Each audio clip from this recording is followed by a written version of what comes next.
Good evening, folks. It's Mark here. It's Methods of Mayhem Show. It's Sunday, it's 8 o'clock. I must start by apologising about the condition of my voice. I was working like a beaver over the weekend, and I've also got a new band in which I do lots of yelling and jumping about. So I've pretty much destroyed my voice tonight, but it's come back a little bit, so hopefully you can all hear me. I assume I'm coming through loud and clear and whatnot, hopefully so. Before I get stuck into tonight's topic, which is the illusion of time, a couple of things that have come up this week that I thought I might just touch upon. The US election, we're getting in some rousing debates about why it doesn't matter who you vote for, because the machinations of government stay the same regardless of whom you vote for. I tell you what, people get grumpy about that when you tell them they shouldn't vote. My point being, the arguments I've been going with, which I would hope and assume many of you guys come along with, that it doesn't matter who you vote for. The agenda's set, the machinations of government are the same. What if you don't want to choose a leader? What if you don't want a leader? You know, what if your options are pay more tax or pay less tax? Where's the pay no tax option? So that was sort of my point. People say, yeah, but there are small differences that a local politician can make, and no, don't empower them with your vote. But as always, Lark and Rose can say this better than me. This was put out before the election, but I just came across this today. This is great. He's made himself a little. You know, you got those songs, well, mostly in the States, about the joys of voting. So he's made one of his own. You've got to vote. So there you go. Look at that advert on the end there, cheeky beggars. So yeah, I've been getting many interesting debates about that this week. People get really grumpy about it. Like friends of mine saying, you know, well, you can't like it says at the end of the day, you can't complain if you don't vote, and if you don't vote, you're automatically voting for the winner, and you know, we've got to try and pick the best one every time, and eventually, incrementally, things will get better. Things aren't going to get better. You can't vote your way to freedom, asking someone else to lead you. It doesn't work like that. But yeah, people get very grumpy about that. And the whole, if you don't vote, you can't complain thing. There's a great George Carlin skit on there. You can find it on YouTube. I should have found it as an audio, actually, where it says, actually, people who don't vote are the only ones who can complain, because if you voted for this crap, then you're responsible for it as well. So there you go. The other thing, which I've been getting into debates about as well, as has Diane as well, it's Remembrance Week, and I'm not against remembering the war dead, of course not, you know, but World War I and II war dead, that is, which is what it's meant to be about. I don't agree with the poppy money goes to help the heroes, which is a thing I do not support. And also the patriotic bashing of people who won't wear a poppy, or the rules and dogma of wearing a poppy. It just seems like a big nationalistic, you know, you can remember them on one day of the year and that's all. Or you're unpatriotic, or you don't care about war dead. I don't know.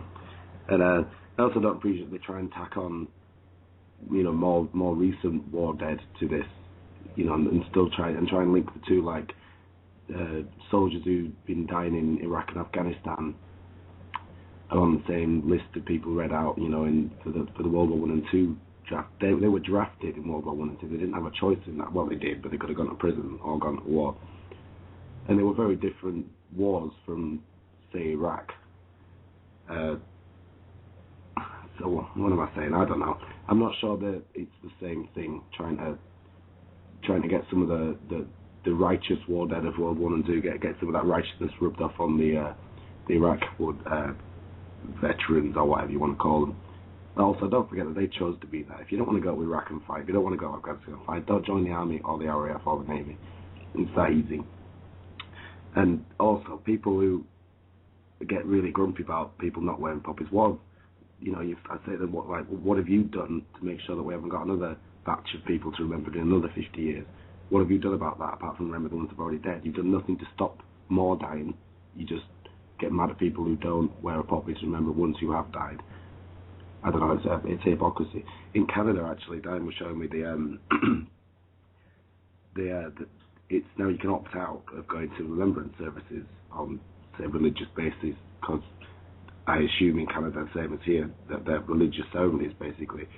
And so you can opt out now, and they've gone nuts over there.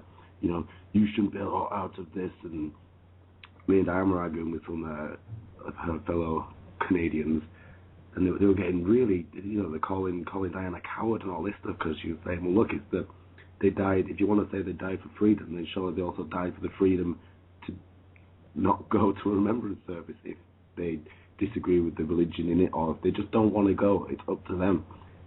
They couldn't see the logic in, if you're forcing someone to do something, that's not what a free society should do. Forcing people to do things is what Nazis and fascists do. It's not what free countries do.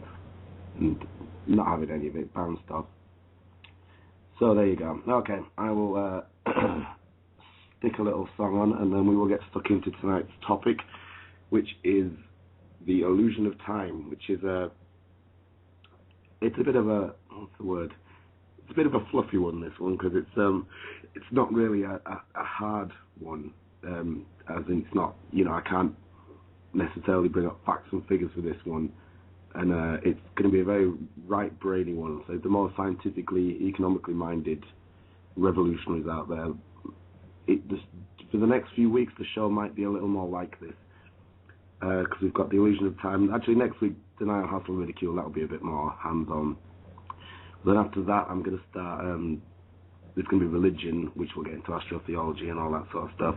And then after that, there'll be, I'll start breaking down secret society traditions and what's going on in these secret societies who are involved in the global conspiracy, if you will. So I'll, you know, probably do a few shows on Freemasonry, Rosicrucianism, Kabbalah, tarot, that sort of thing.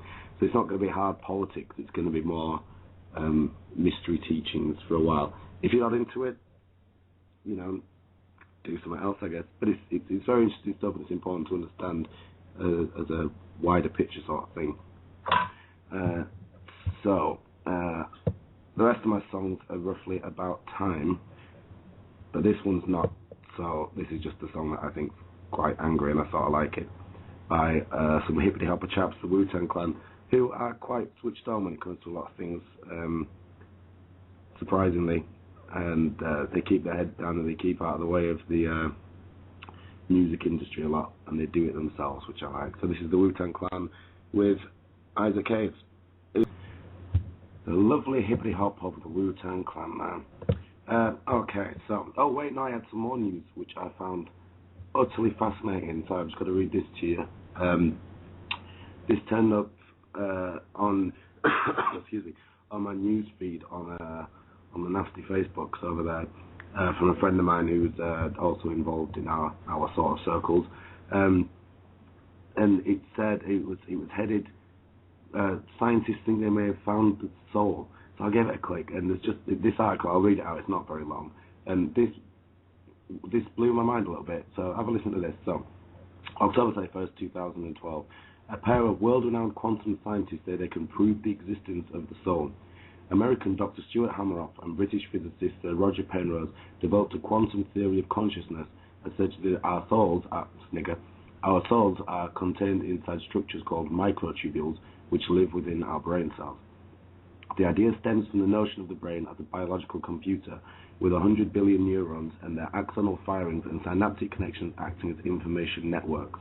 Dr. Hameroff, Professor Emeritus at the Department of something and Psychology and Director of the Center of Consciousness Studies at the University of Arizona, have been working on this theory since 1996. They argue that our experience of consciousness is a result of quantum gravity effects inside these microtubules, a process they call orchestrated objective reduction.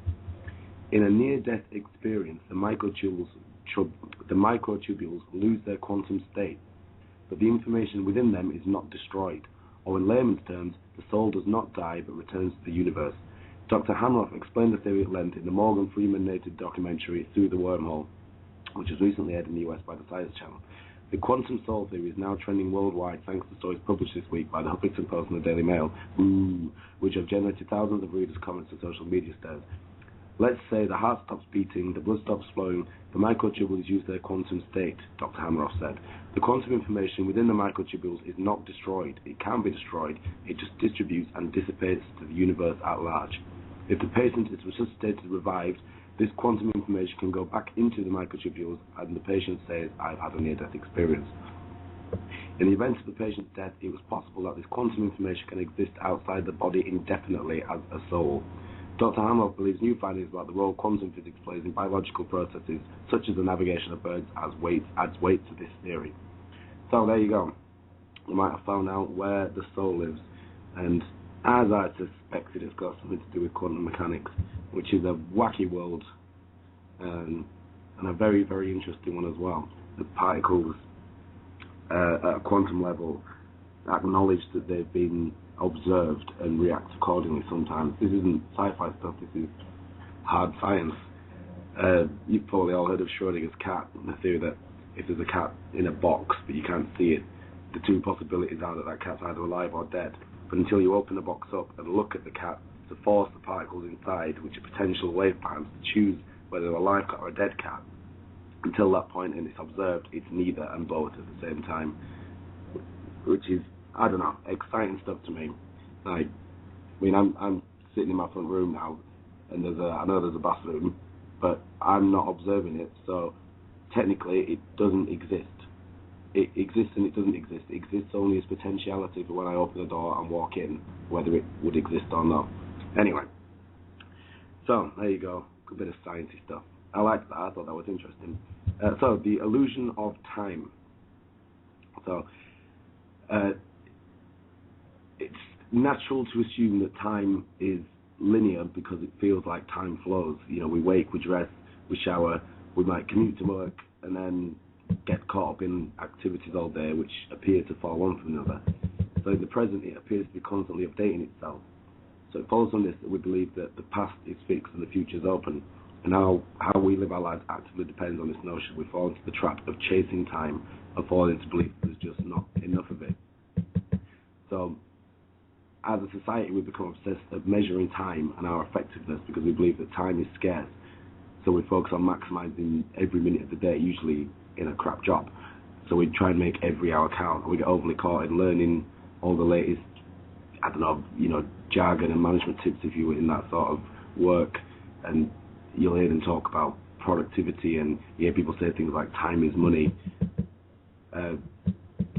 So yeah, the point being that there isn't really such a thing as linear time, which might sound weird. Like clocks and calendars were invented not to measure time, but they're there to coordinate human activity and make people accountable to others in order, mostly in today's world, to earn a wage. Hang on a sec, just need you through my notes a little bit. So it's the manipulation of time. It's not the manipulation of time itself. It's the manipulation of our concept of time. How our system of time keeping is basically set up on Earth now is based upon the physical movement of matter in the sky, basically the planets and the sun. So timekeeping is an astrotheological concept, which is keeping everyone on the same schedules, essentially. Again, I'm going to be getting into religion and how that's all astrotheology and its exoteric cover stories and all those sorts of things. But so yeah, our conception of what time is and what we base our measurements of time on are based on physical cyclical movement of objects. So, for example, a day, is the Earth rotating all the way around on its axis. That's a physical action. It happens in the material world. A month is based on the movements of the moon. That's why it's a month, M-O-N, moon's month. And a year, of course, then is a revolution of the Earth around the sun. It's a physical movement and a cyclical. So why would physical cyclical movements be important? Because this very subtly, but does, it affects our perceptions and our psychology. It paints a picture in your mind that's a very low, very base. This is like a base concept that they can build other methods upon. So it paints a picture in the mind that things have always been this way and always will be. It's unchanging, it's cyclical. It's similar to the worldview poisoning, that it plants an idea in our mind that change isn't possible at all. So yeah, if it's continuous, cyclical, and it's going on and on and on and on in linear time, this traps people into linear thinking or time-bound thinking, and this is where the trap is. Time-bound awareness is a very low form of consciousness. Material-based consciousness is connected with this because, again, it's implanting this idea that our movement through time is based on endlessly repeating cycles of physical bodies. It's all circles within circles within circles. So the Earth, the Moon goes around the Earth goes around the Sun goes around the centre of the galaxy. And they're trying to link these two ideas, whether you're aware of it or not. They're archetypes, and it's like Russian dolls to get the idea that you're not going anywhere. So this linear cyclical time traps people in a modality of unchanginess, with the idea that then nothing can change. And many people don't realise that our time is based on physical movement of bodies, as I said, the planets and these things. But time in general, in the background, most of the time has a very powerful hold on the human psyche. Again, we say time is money, and we equate time with wealth, and we see it as a quantity and not quality. You know, I don't have time, there's not enough time. And this is scarcity-based thinking that they want you to get into. So you don't think you've got to keep catching up and catching up.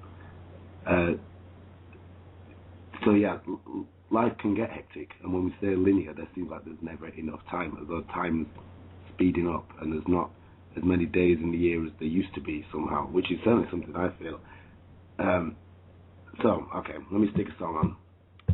I am just mooching through my notes a little bit and just work out where I'm going with this, so it flows a little better than I have it written. That's not the song, that's me choosing a song and looking through the list there. Okay, I've got a cheesy one, but you know, it makes sense, and it's from my favourite film of all time, which you may recognise. Enjoy. Indeed, the conference, it's coming up, it's getting close. Tickets are now, I believe, £10 and not 20. Apparently you can put a price on freedom. It's about a tenner. There you go. Anyway, so yeah, ticket price is now £10. So get yourselves down if you are not already planning to get there. Again, it is in Manchester, you know, so I understand if you don't want to go to Manchester, but the conference will be worth it. I promise you. Right, so getting back to the illusion of time. Right, so the gradations and the measurements of time are assigned to different physical bodies. And this is one of those things, when I sort of found this out, I couldn't believe that I hadn't noticed this before. I will get to right, okay, so the smallest everyday gradation of time that we use is the second. The second is dedicated to Mercury, the planet Mercury, because it's the second object in the solar system after the Sun. The first planet from the Sun that has the fastest orbit. I think it takes about 79 days or something. So this makes it the fastest planet, the quickest planet. In Greek mythology, this was Hermes, messenger of the gods. In Egyptian, it was Thoth, which is where we get the Hermetic principle teachings from, which is where the timekeeping in this manner first began as well. So Mercury is the closest to the Sun, and the Sun, of course, being the bringer of life, light, energy, and it's the embodiment of God in the solar system. So the second hand on an analog clock, the center is the Sun. The archetypal symbol of a circle with a dot in the middle is an archetypal symbol of Sun. So the second hand represents the planets, specifically in this case Mercury, that represents the planets. So each gradation of time is given to one of three aspects of the heavenly bodies: the Sun, the Moon, and then the smaller lights, the stars and planets. So of the three main cults of astrotheology, which are known as when they were cults and not religions, this is known as the desert sky god religions: Christianity, Islam, Judaism. Christianity the solar one, Islam's the lunar one, and Judaism is the cult of the planet and the stars. So the second hand goes around the sun, centre, because it's the fastest. So next is the minute hand. So Min is Venetian moon. It's the Venetian moon god Min, goddess of the moon. So the moon's always feminine as opposed to the masculine sun. So that's the minute hand, the moon hand. Then the next up is the hour hand. The hour is Horus, which is Egyptian sun god. So the sun god, we call him the great eagle, sometimes represented as a lion in some symbology. So the Egyptian sun god, same as Jesus, really. We'll get into that later on anyway. So the sun sets on the horizon, the Horus zone horizon, and it sets as well, which is the dark aspect of the sun. In Egyptian mythology, Horus has an evil brother, a twin brother called Set. So that's where the sun sets when it turns dark. So the hour hand then is given to the sun. So then the cycle repeats. A day. So that's just on a clock. That's a day. So a day then is given to the Earth, one spin of the Earth, and obviously the Earth being one of the planets. The 7 days make up the week. So the week is dedicated to the planets. Each day of the week, it can be ascribed to a planet. So Monday, Moon Day, obviously, that's an easy one. Tuesday, in French, it's Mardi, which is Mars. Also, Tues is the name of the god of war in Roman as well. And the god of war is Mars. So that's Tuesday is Mars. Wednesday, in French again, is Mercredi, which is Mercury. Thursday, Thor's day, and Thor is Jupiter. And it's Jeudi in French. Friday is from Freya, which is it's a Norse goddess now actually. In French it's Vendredi, and this is Venus. The only other feminine day, by the way. Saturday, easy one, is Saturn, obviously. And Sunday, of course, given to the sun. So the separate desert sky god cults, which became Christianity, Islam, and Judaism, give their Sabbath to the respective days. So Islam, which is the moon cult, which is the feminine cult, you would think they would use Monday, but they don't use Friday. The Venus and the moon are linked through the feminine, so they observe Friday as a Sabbath. Judaism has Saturday because of the cult of planets and stars, and Christianity is Sunday. And if you look at the symbols of the religions too, so Islam is a star and a moon. That's Venus and the moon. Judaism's a star. They're the cult of the planets and the stars again. And Christianity is the cross, which is the zodiacal representation of the sun in the zodiac.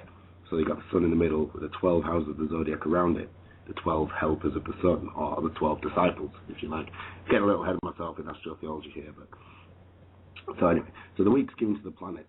Then you've got, next up from that, you've got the month, and the month is given to the moon. Month, M-O-N, moons, month. So again, it's a nested cycle. So you got from the bottom, seconds are planets, minutes, moons, hours, sun, day, earth, week, planets, month, moon, year, sun. And then there's another one on top of this, a great age. It's called for about 26,000 years. We'll be getting a little too into esoteric astrotheology if we break that down. Although I do think it's a bit weird that the ancient cultures, the Mayans and the Egyptians, and they all basically knew that there was a 26,000 year zodiac cycle, and that was a great age or the great year it's sometimes called. I think that's a bit weird. Like, how could they possibly know that unless they've been there for 26,000 years measuring it? I just find that a bit baffling. And that's about the time it takes for when the sun sets, which house of the zodiac will star it's in, and it takes about, I think it's 26,000 years or something like that. Anyway, that's every house of the zodiac. That's a complete revolution of the zodiac. Anyway, it's something like that. Which body it's in, and then once it's done a full lap of the 12, that's a great age. So this endlessly repeating movements of material things that sets our minds very subconsciously to be materialistic and following this. Like we're being entrained to something, entrainment to get the mind following along.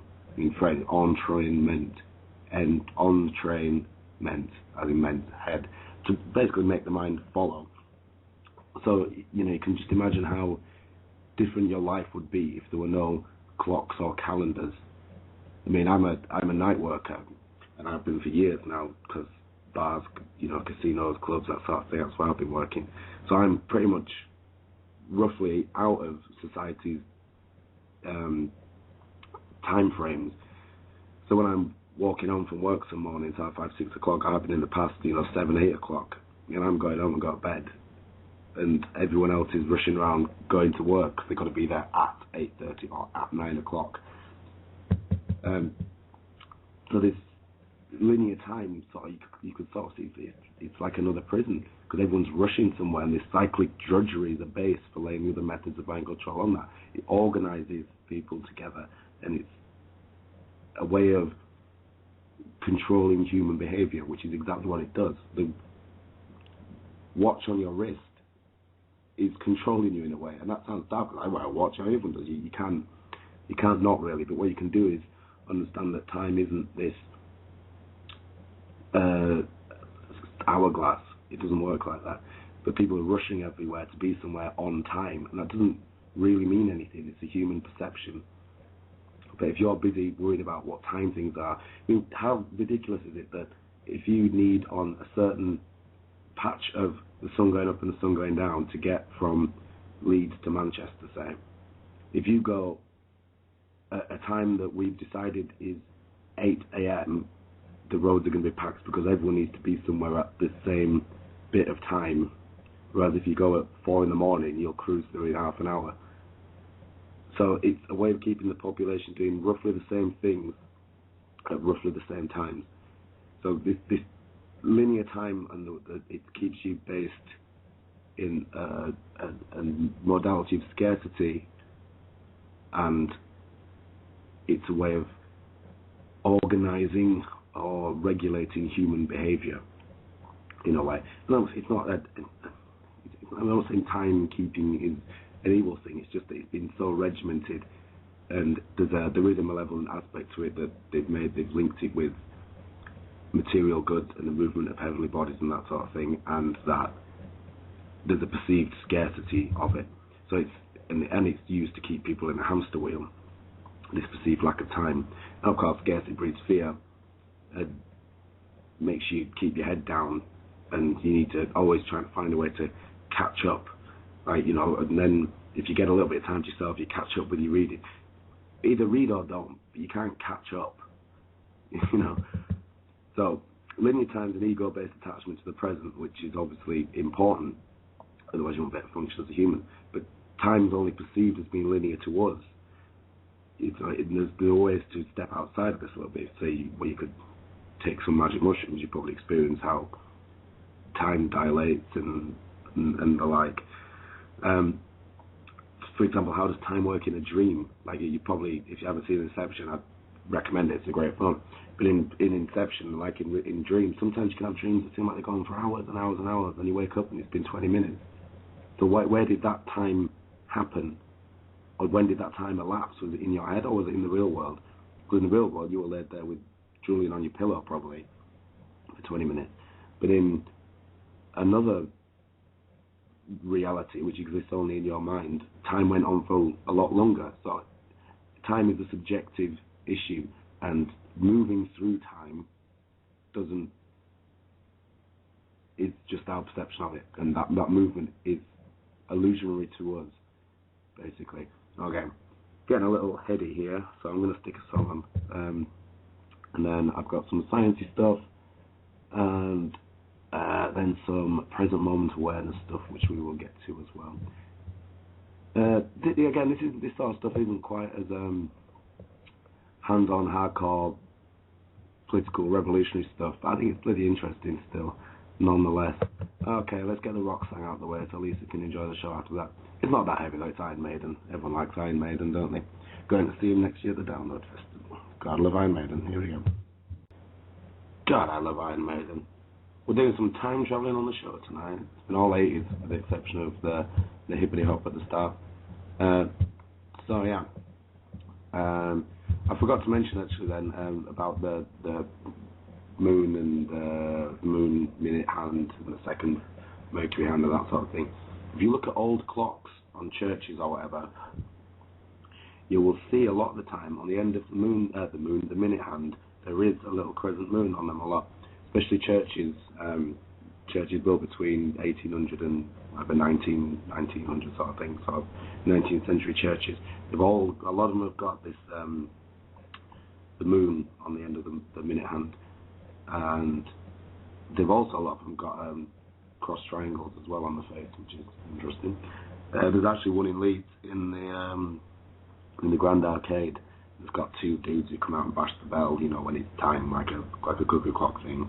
And on that one, the big clock in the middle of Leeds, and there's on the minute hand there's an actual moon, and on the hour hand there's an actual sun on there, and they circle around each other and stuff. It's very interesting. It's one of those things I can't believe I didn't notice that before. So anyway, about time and its illusionary qualities, which the manipulators are keen to keep us focused on. So everyone knows of old Albert Einstein, Big Albert. So he coined the phrase space-time continuum, which you hear a lot in Star Trek, of course. His theories of relativity suggest that there's no single present, and that all moments are technically equally real. So all events and experiences are happening simultaneously, technically. There's no such thing as the future or the past. The past is actually a present idea in your head. It's called memory, and we typically call our present thoughts of the future dreams and goals, but they're actually present thoughts about present thoughts. And this might sound confusing again, but it's not an easy concept to get your head around, along with the other illusion and the perception that we're all separate rather than interconnected and interdependent. So if you can grasp that timelessness exists and it's technically timeless, that this is an illusion that we're going through time in this fashion, we begin to recognize that we're creating our own reality with every thought and every moment. And in non-linear time, an event from the past influences the present. The 2 points are connected not by linear steps but across time. These points in time are linked directly despite the gulf of time between them. It's an interesting topic, and it's hard to sort of verbalize it. I've been staring at the screen all afternoon trying to find the best way to go about this. It's one of these things that once you sort of, there'll be a little ding and you go, oh, right, okay, yeah, that is interesting. So just try and think about time a little differently on your own. It's something that maybe you've got to come to yourself. I don't know how well I'm doing it trying to explain this. There's a great quote from, it's in Slaughterhouse 5, the book, Kurt Vonnegut, I believe, and the protagonist, Billy, meets he's been to some aliens, basically. So here's a quote from that. I love this quote. The creatures were friendly and they could see in 4 dimensions. They pitied Earthlings for being able to only see 3. They had many wonderful things to teach Earthlings, especially about time. Billy promised to tell what some of those wonderful things were in his next letter. Billy was working on his second letter when his first letter was published. The second letter started out like this. The most important thing I learned on Tralfamadore was that when a person dies, he only appears to die. He's still very much alive in the past, so it is very silly for people to cry at his funeral. All moments, past, present, and future, always have existed, always will exist. The Tralfamadorians can look at different moments just the way we look at the stretch of the Rocky Mountains, for instance. They can see how permanent all moments are, and they can look at any moment like that interests them. It is an illusion we have here on earth that one moment follows another one, like beads on a string, and that once that moment is gone, it's gone forever. When a Tralfamadorian sees a corpse, all he thinks is that the dead person is in bad condition at that particular moment, but that the same person is just fine in plenty of other moments. Now, when I myself hear that somebody is dead, I simply shrug and say what the Tralfamadorians say about dead people, which is, so it goes. So there you go, Kurt Vonnegut from Slaughterhouse 5, which is a wacky book, but definitely worth the read.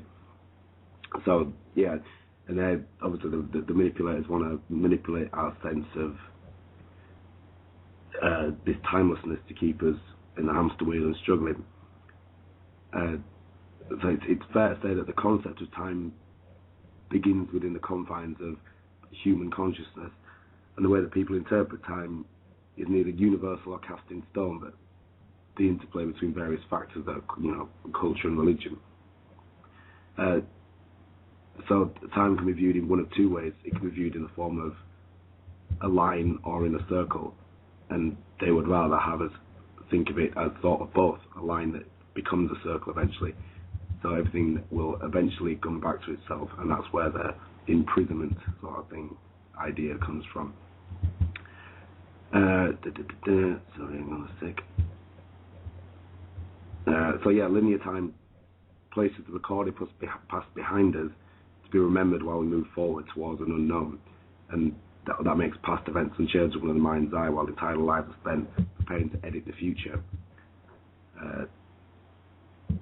So getting back to Einstein and the fabric of time.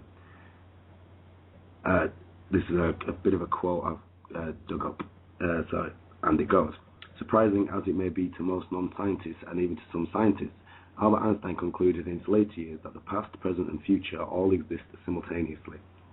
In 1952, in his book Relativity, in discussing Minkowski's space world interpretation of his theory of relativity, Einstein writes, since there exists in this four-dimensional structure, which means space-time, no longer any sections which represent now objectively.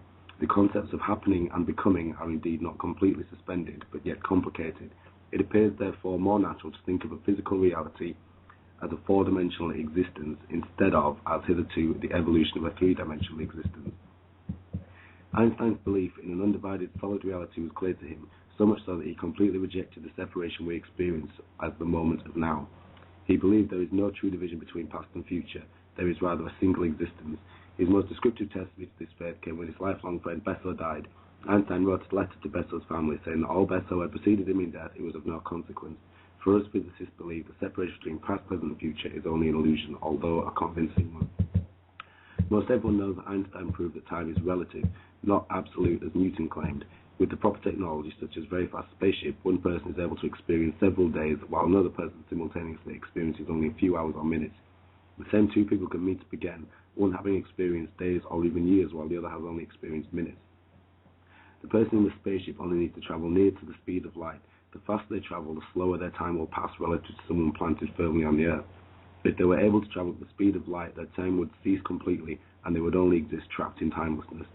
Einstein could hardly believe there were physicists who didn't believe in timelessness, and yet the wisdom of Einstein's convictions had very little impact on cosmology or science in general.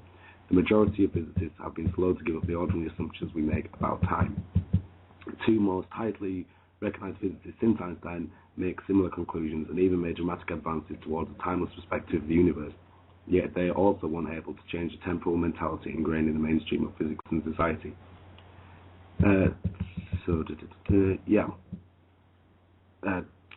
There's some more stuff here about another scientist called Feynman, who decided that time is simply direction in space. So he states that the probability of an event is determined by summing together all the possible histories of that event. So if there's a particle moving from point A to point B, we imagine the particle traveling every possible path, even backward in time and forward in time, and every path has an. This is getting into some weird. We're getting quantum mechanics again, which is getting a little off track.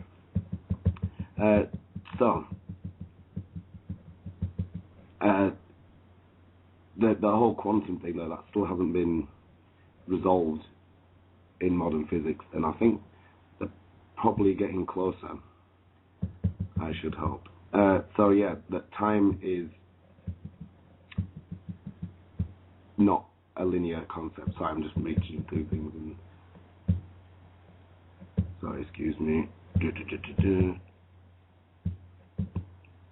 I couldn't paste this huge quote, and it's mostly nonsense. I think I've cut too much into it, and it's ruined my flow. It has.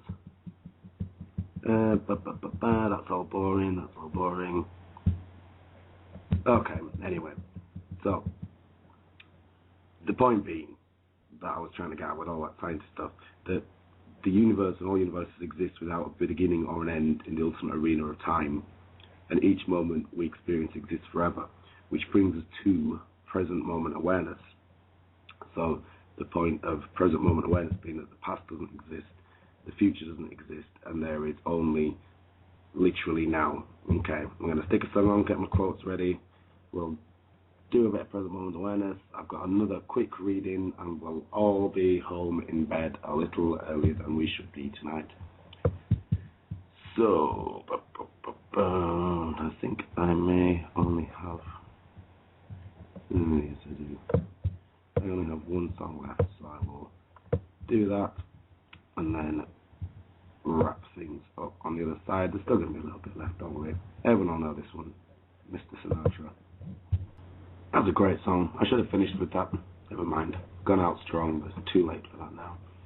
Just to address a comment on the chat room from Paul, but with day and night, are we not confined by sleep patterns and therefore time? Yeah, that was kind of what I was getting at when I was saying about driving, if you're trying to drive between Leeds and Manchester. We all go to sleep at night bit is, it came up a little bit when I was talking about the exploitation of primal fears. There's absolutely no reason why you can't run an office day from 9 at night till 5 in the morning. Why not? Why not? Like, I've worked nights for ages, and apart from him, maybe it has aged me terribly, I don't know, that's not for me to decide, but why does it have to be 8 till 9? I don't know, it's one of these things I just don't really get it. Why is that the way it is? Like, why can't you why can't you play a football match at 3 in the morning? I don't know. You just can't. But you can. You know, in the winter time it's dark most of the time. What about Circadian Rhythm though? I know not of Circadian Rhythm, I'm afraid, although it does sound like a good band name. I don't know if that, I assume that's got something to do with how we're meant to be getting vitamins from the sun or something like this. But I don't know, people have been living in Norway pretty happily for a long time. People have been living in, what's that country that latches onto America for everything, just above the United States? Oh, Canada, that's it, that little country up there. They don't get a lot of sun up there a lot of the time, and they still manage to get things done. I don't know. I mean, there probably is, obviously there's also theories that sleep, we don't even really need sleep. We can actually just get by without sleep, which would be an interesting, and we obviously evolved sleep as a way to hide in the dark when there were predators outside. A lot of people sleep in the afternoon for half an hour. Yeah, they do. We call them Maltese people. We know about that. A lot of people sleep all day long. We call them Mexicans. Casual xenophobia on my show now. I'm not saying we don't need... What was the thing I was reading, a little while ago, that until the end of the 19th century, it was just sort of accepted that everyone had 2 sleeps. Can you see if you can dig something up about this? There used to have a sleep in the early evening from sort of 5 till 8 or 9. Then you get up for another 2-3 hours and go and hang out and visit your mates, or have a drink or something like that, and then go back to sleep again around midnight for another 6 or 7 hours. And this seems to be a completely normal thing. As in, it's referred to in medical documents. Take this tablet or take this medicine between the big sleep and the little sleep and the big sleep, or something like that. Oh, have you found it there, Dan? Hang on, let me just bring that up. Yeah, here we go. The myth of the 8-hour sleep. This is interesting. I might just read this out. We often worry about lying awake in the middle of the night, but it could be good for you. A growing body of evidence from both science and history suggests that the 8-hour sleep may be unnatural. In the early 1990s, psychiatrist Thomas Weir conducted an experiment in which a group of people were plunged into darkness for 14 hours every day a month. It took some time for their sleep to regulate, but by the 4th week, the subjects had settled into a very distinct sleeping pattern. They slept first for 4 hours, then woke for 1 or 2 hours before falling into a second 4-hour sleep. Though sleep scientists were impressed by the study, among the general public idea that we must sleep for 8 consecutive hours. In his book, A Day's Closed, Night Times in the Past, published 4 years later, unearthed more than 500 references to a segmented sleeping pattern in diaries, corpuscles, medical books and literature, from Homer's Odyssey to an anthropological account of modern tribes in Nigeria. Much like the experience of various subjects, those references describe a first sleep which began 2 hours after dusk, followed by a waking period of 1 or 2 hours, and then a second sleep. It's not just the number of references, it's the way they refer to it as if it was common knowledge. During this waking period, people were quite active. They often got up, went to the toilet, or smoked tobacco, and some even visited neighbours. Most people stayed in bed, read, wrote, and often prayed. Countless prayer manuals from the late 15th century offered special prayers for the hours in between sleeps. And these hours weren't solitary. People often chatted to bedfellows or had sex. A doctor's manual from 16th century France even advised couples that the best time to conceive was not at the end of a long day's labour, but after the first sleep, when they have more enjoyment and do it better. Eckridge found that references to the first and second sleep started to disappear during the late 17th century. This started among the urban upper classes in Northern Europe, and over the course of the next 200 years it's filtered down to the rest of Western society. By the 1920s, the idea of a first and second sleep had receded entirely from our social consciousness. He attributes the initial shift to improvements in street lighting, domestic lighting, and the surge in coffee houses, which were sometimes open all night. As the night became a place for legitimate activity, and as that activity increased, the length of time people could dedicate to rest dwindled.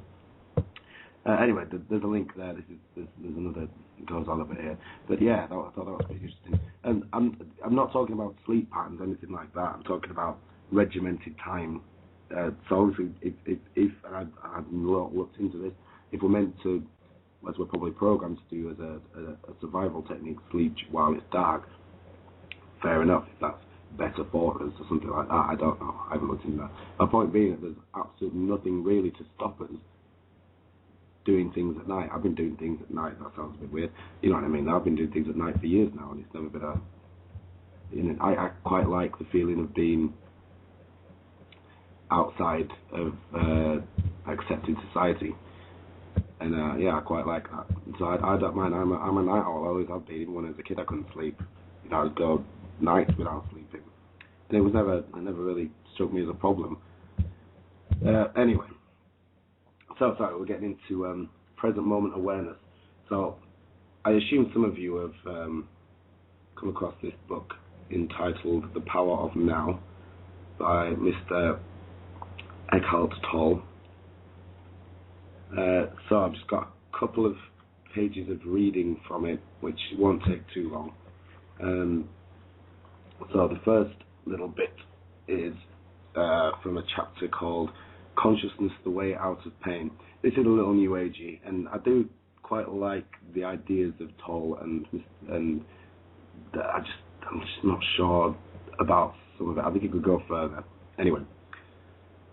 The pain that you create now is always some form of non-acceptance, some form of unconscious resistance to what is.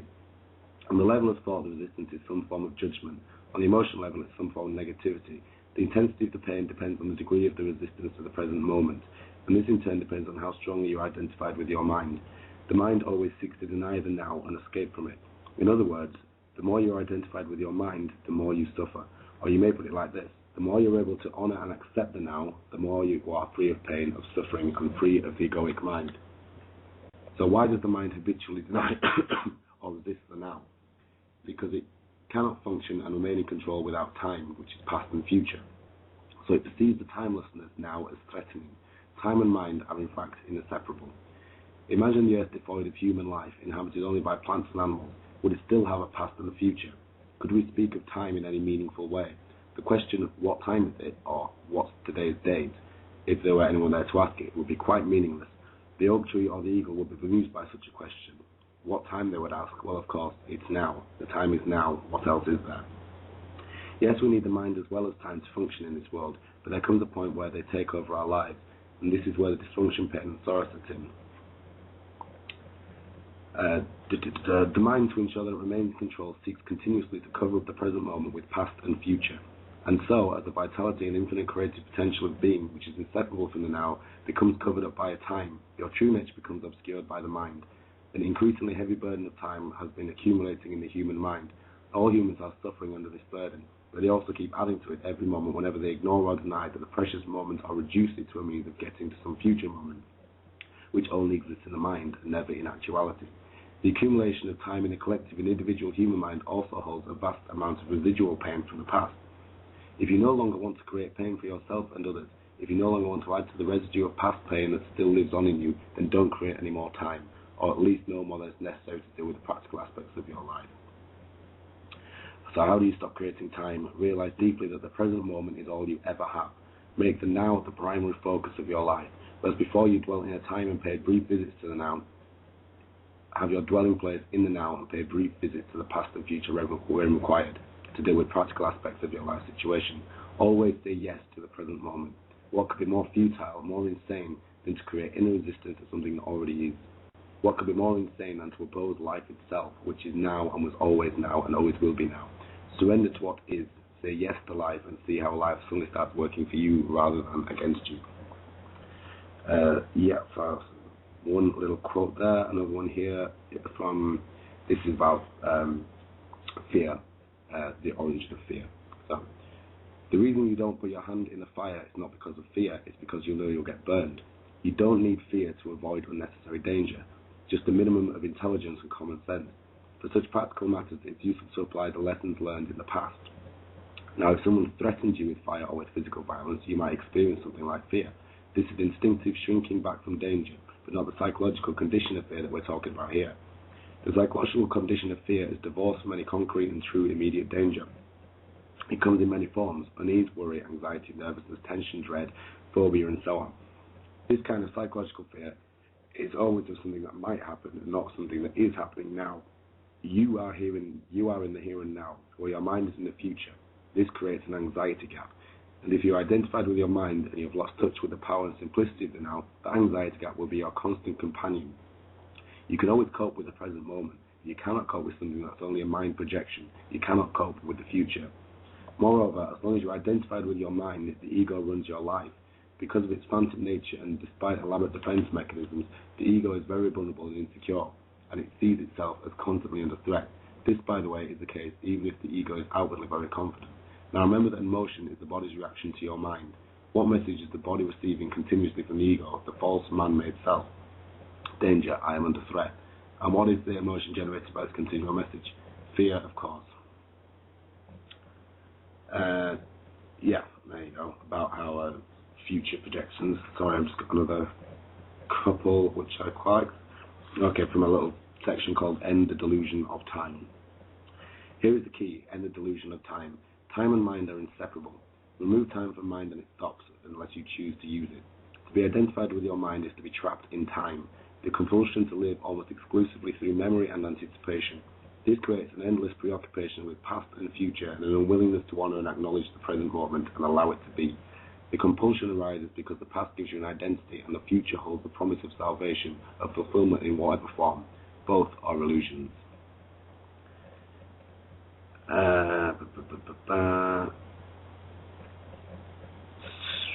So here we go again. Time isn't precious at all because it's an illusion.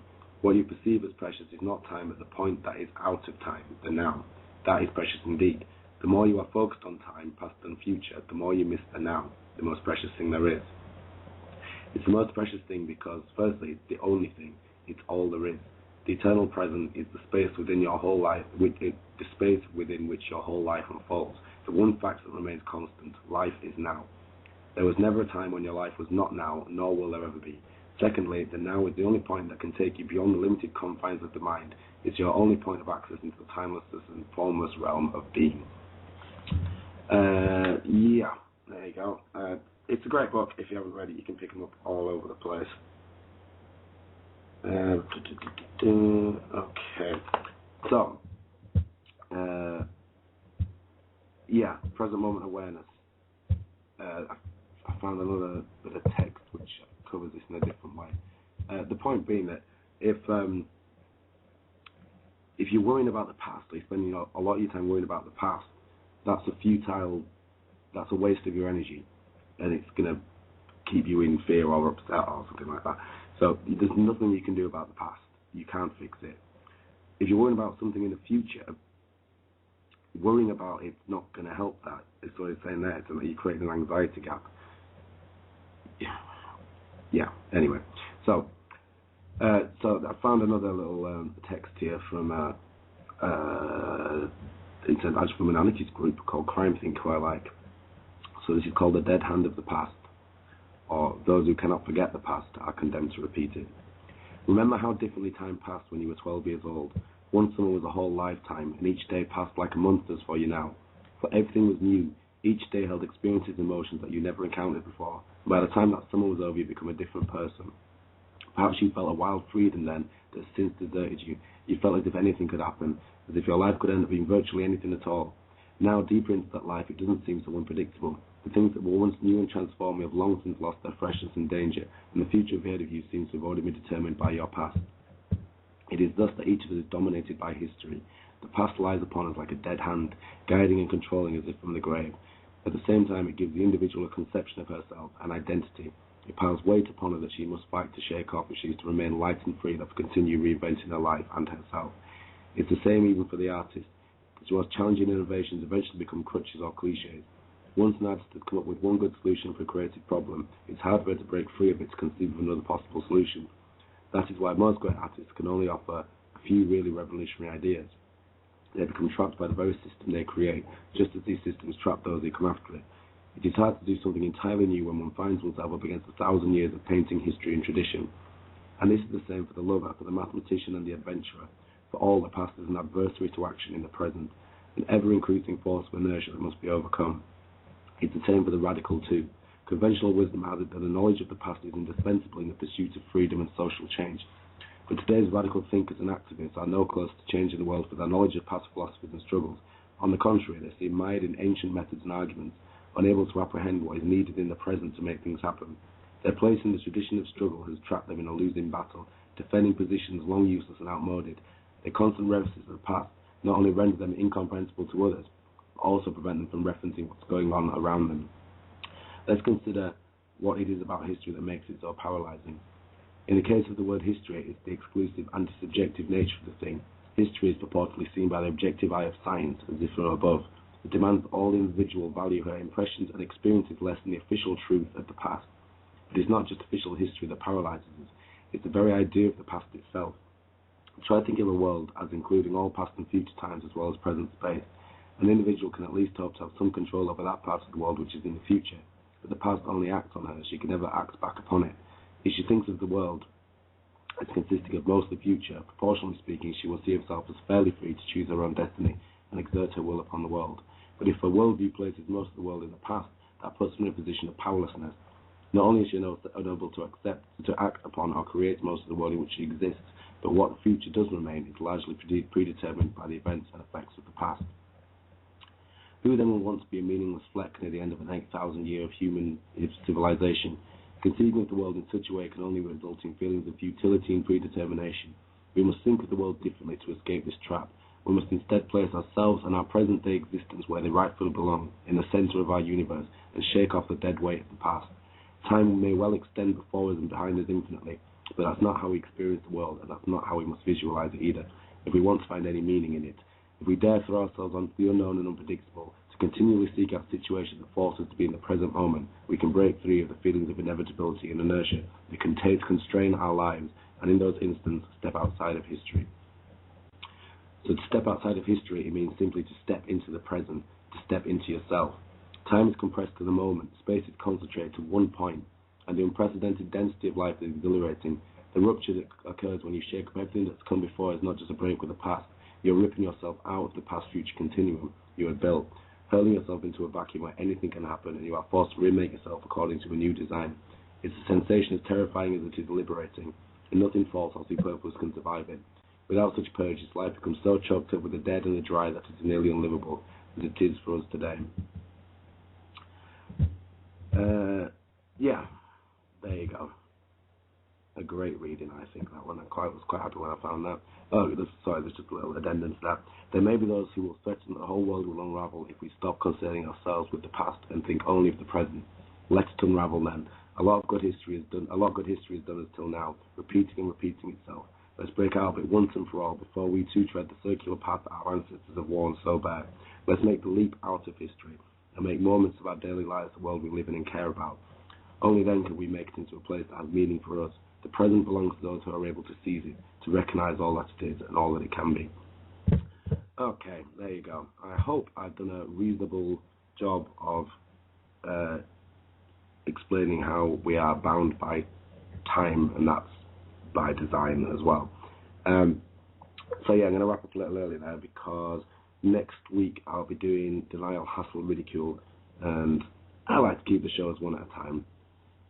So don't forget your tickets to the conference if you haven't got them. If you are going and haven't got them, I will see you there. I will see you before that, this time next week, for Denial, Hassle, Ridicule, Factor. And that's about it. So thanks ever so much for listening. And I will, see you next week. I'm going to play the conference jingle again now, so just in case anyone missed it the first time. So have a lovely evening, have a lovely week, and keep an eye on the clocks. See you later.